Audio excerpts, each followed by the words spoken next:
Meantime, to the long list of COVID-19 victims, you can add this: U.S. coins.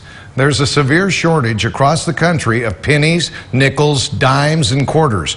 The Federal Reserve has been aware of the issue for a few weeks now, but it is finally filtering down to the local level, as you may have noticed.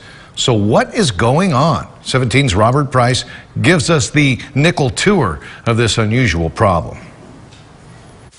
People like to throw coins in the fountain here at the marketplace. Well, a survey of the situation shows there is a coin shortage.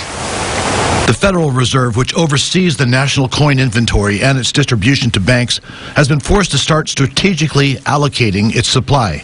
Michael George, Senior Vice President at Valley Strong Credit Union, explains. There's less retail that's open right now, where a lot of people would get small bills and change, whether it be restaurants or retail shopping stores.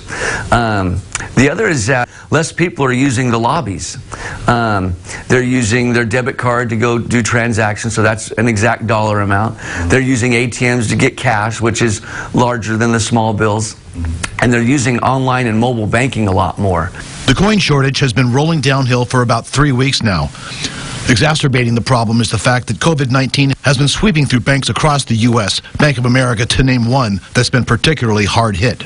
Bakersfield resident Melody Morris, a Bank of America customer, had noticed it was more challenging to get her funds. I thought, okay, today I would try here, but I can't get the money out through the ATM at all. So then I was able to stand in line here inside, and they were able to transfer my money. Our currency system is based on circulation. The money must constantly move, and it has been largely stopped because of the pandemic.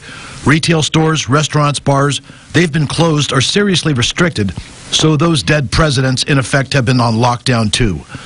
Coin deposits at banks are down 50% since March. Can't they just make more coins? Not with employees of the U.S. Mint staying home as part of coronavirus safety efforts. And making more coins doesn't necessarily solve the problem. $48 billion in coins are already in circulation. We can point to things like coins in the fountain at the marketplace, but it really is indicative of a bigger issue. At the marketplace, Robert Price, 17 News. A state assemblyman who